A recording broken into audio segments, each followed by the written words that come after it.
What's up, guys? I know I've been gone for a minute, and to put it very simply, new tour plus new album plus new YouTube channel equals a lot of work. And so, it's all for you guys, and I have new stuff coming on all fronts. And by the time I get free time, I'm just ready to sleep. So I know I haven't been as efficient as normal with answering back emails and responding to comments and stuff like that. But I try to read them when I can. If you are on Twitter, follow me on Twitter because I can do that from my phone. So I've been on there a lot more lately. And those people who do follow me on Twitter know that I talk to you guys all the time. So because I can do that while I'm waiting in the studio or while I'm at the airport. I've been flying all over the place: Atlanta, New York. I'll be in LA later on this month. And so there's just a lot going on. It's great stuff. So for those of you asking me questions like, are you okay, and stuff like that, I'm not sick or anything. I've just been really busy, and so that's all it's been. But very soon there'll be a slew of new videos coming out. Um, and if you're on the East Coast, make sure you come out and check out a tour performance. January 23rd is the official kickoff. You know, we've been doing a lot of exhibition performances. I met a lot of you guys there, and but the official kickoff is January 23rd, and tickets are on sale now. Come check it out. That's all for the shameless plug. I'll get to the main point of this video. My main reason for doing this video is, I think it started about 2 weeks ago, where somebody on Twitter left a comment that struck me as interesting and that I could do a video on. And then in the weeks that followed, or in the days that followed, I got a barrage of similar messages from different people from around the world. And it kind of struck me as odd that I would get so many messages with such a similar, like they were all long except for the Twitter message, and they were all so similar. And the basic overall theme was, how do you get started on a career path towards becoming a recording artist? How do you get popular on YouTube? How do you go from being in the background to being in the center stage, in the foreground, from being a background singer to a lead singer, and stuff like that? And number one, let me just preface with, there are 1,000,005 ways to make it. So there is no one official way, but I can give you some suggestions and some concepts that I feel are important based off of my experience and working with so many other artists. And the first one is to train and be ready. You want to be ready to sing for anybody at a moment's notice. You want to know your craft and really be on point. You want to be familiar with the studio and how it works. You want to know the kind of artist that you want to be, because if you don't know, then other people will tell you. And so you have to know. But to make it really simple,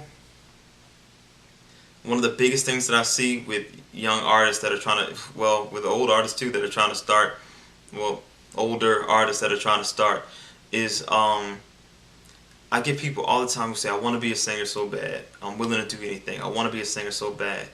But they have nothing to show for it. You got to do a demo. You got to get a package together. A package is basically a demo, pictures, and a bio. Listing accomplishments, listing something interesting about yourself. You got a story to tell, then tell it in that bio. But to walk around telling everybody you're a singer and that you're so serious about becoming a singer and you have nothing recorded, it's kind of, it rings hollow, you know. When you record a demo, it does a couple things. Number one, it's like your musical calling card. You're able to put that music on MySpace, on all the various music-based type websites that have profile-like things. There's 1,000,005 of them. You know, there's so many. You can send the demo or the URL to people from around the world, you know, and so that you can be heard. And it also is a testament to your seriousness. When you actually have a demo recorded of 2 to 3 songs, it shows, hey, I'm doing this for real. You know, I took the time out to write songs or have songs written and produced and record it. You know, this is not a game to me. I'm doing this. I went and have songs professionally done. It says a lot about your focus. Anytime I get an artist like, yeah, I'm willing to do anything. I've been working at this for years, and they have nothing recorded, it definitely strikes me as odd. And so I'm like, how can you not have anything recorded? And like, I know all about the industry and I've been working so hard, and you have nothing recorded? That's kind of weird. So you want to get something recorded. Another thing is, the industry is freaking out right now because they're really struggling to make money in the way that they have conventionally made money. And it is now the age of the internet and the age of the independent artist. You have so much power, and it's important that you realize how much power you have as an individual thanks to resources like YouTube, you know. And so you need to start, whether you want to be an independent artist or whether you want a major deal, the key is build a fan base. So you want to utilize all these resources at your disposal and build that fan base, because it makes you so much more appealing to a major label if you can do it on your own. If you, a single person with your limited resources and your limited monetary funds, can create a strong fan base, then a record label is going to look at you and say, wow, if he or she could do that by yourself, then imagine what we could do with, you know, our money and our resources and our people helping you out. Because in a sense, you've been proven already. So it's kind of like a sure thing. So you already got that fan base. And so if it's somebody who's already got a pre-established fan base versus another talented person who is a no-name, they're going to go with the person with the pre-established fan base because, you know, you've got a pre-established fan base. It's pretty obvious. Look at artists like rap artists and rock artists have known about this forever. You can see somebody recent like Drake. Drake released 3 albums for free, built his fan base up, and he's blown up off of a mixtape. You know, it's crazy, but he's done it. And so you can look at YouTube sensations like Lisa Levy and Esme Denters, you know, Dondria, Fat. You know, there are many examples out there, you know. And when I was in Atlanta recently, I'm in the car and I hear Dondria's song come on, you know, and I'm like, you know, that's crazy. I remember seeing her, you know, a year or so ago singing like covers on YouTube, and now she's on the radio. That leads me to the other part of the question, because a lot of people have asked me too, how do you get popular on YouTube? And I'm sure if you ask all the YouTube partners and all the top YouTube people that same question, they probably give you different answers. But aside from the obvious, having interesting content and stuff like that, one thing I would say is, from my experience, my first 500 subscribers I got from singing covers. If you're a new fan, then you might know a lot of the voice lesson stuff and a lot of the original music stuff. But when I first began my channel, it was nothing but covers from Brian McKnight, Neo, John Lennon, Coldplay, just anybody you could think of, Mariah Carey. I would just do covers by anybody. And the reason why is because I knew that just starting out, nobody had ever heard of Eric Arsenault aside from my family, because why would you? I hadn't released any music, I hadn't been on TV or anything like that, so I was starting from scratch. So you wouldn't look up Eric Arsenault, but you would look up Coldplay or Mariah Carey or Linkin Park or Beyonce, and so I would do songs by them. I would do a random variety of songs, and people would look them up. You know, hey, I'm looking for Linkin Park, and then, oh, who's this guy? And click on my video, hear me sing, and if they like it, then I have a fan.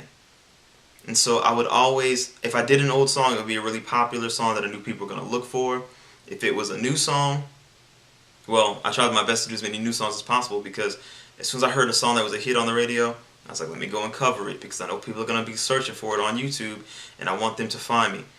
And it worked, and my first 500 subscribers I got pretty quickly just singing covers.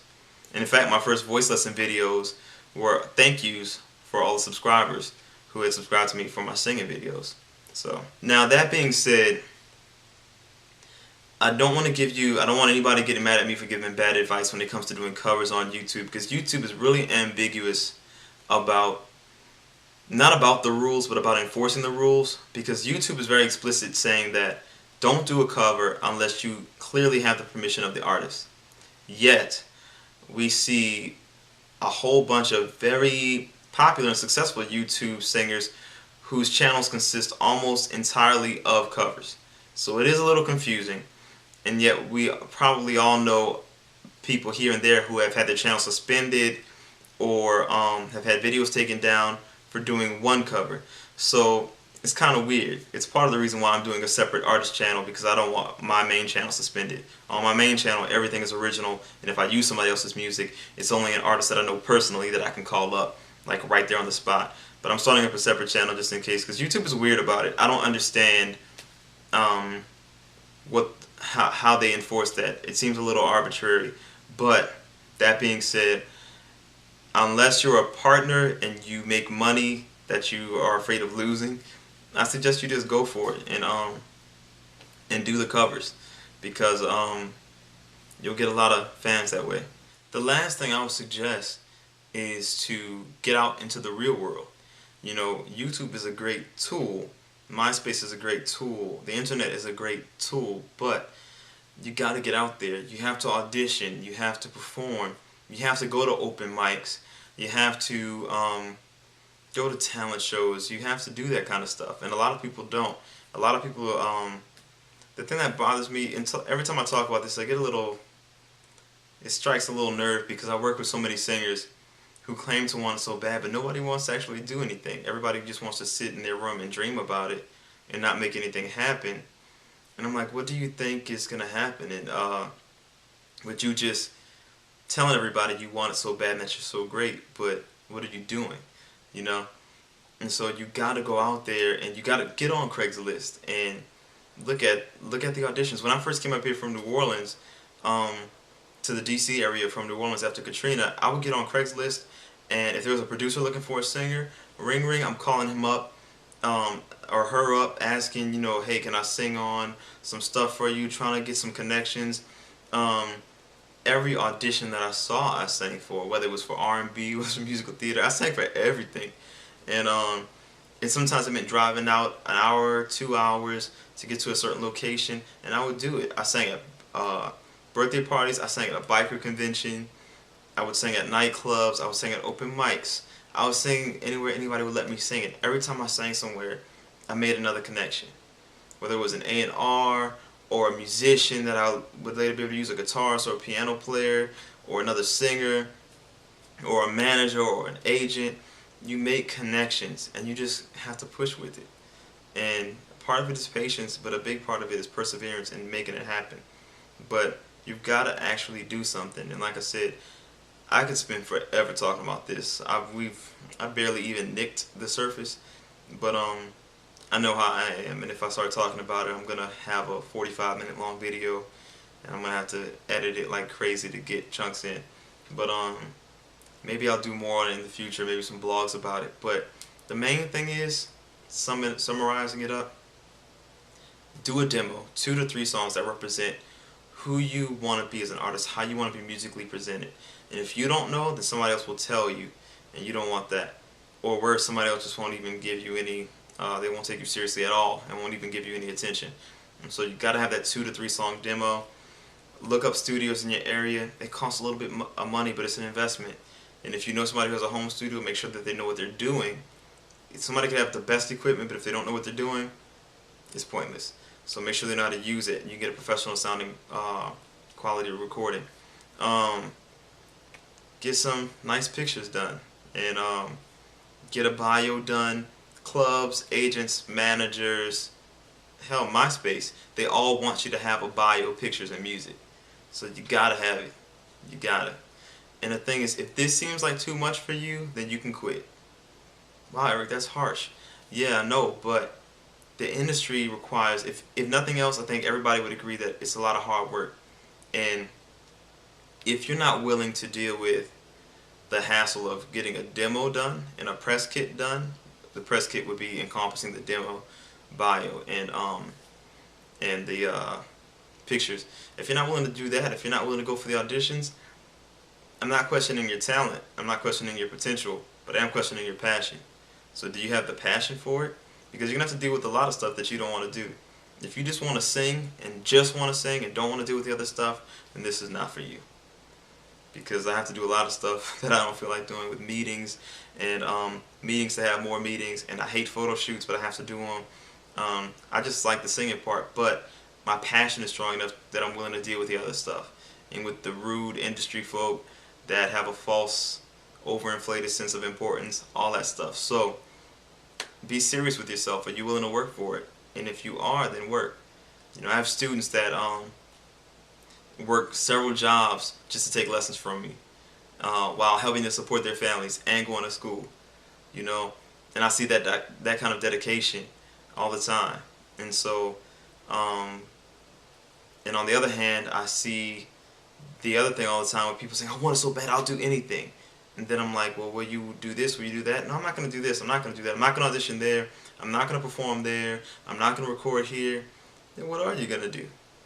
You're just going to sit around wishing on a star that, you know, Clive Davis is going to come and sign you up? You know, you have to do something. And understand that in today's industry, you as an artist have so much power to build a fan base. Just know that. And so everything is there for you if you're willing to do the work. And if you love it, it can be a labor of love. So if you have the passion for it, utilize those resources. And I guess that's all I'm going to say for now. I could go on forever about it. But yeah, for now that's it. So Happy New Year to everybody. A belated Happy New Year. And I hope your holidays were great. Stay tuned for Apartment 203, the new season in HD on a YouTube channel near you. Stay tuned for new music. Stay tuned for a lot of fun videos that I think you're going to really enjoy, showcasing some of my musical friends and acquaintances. And till next time, peace.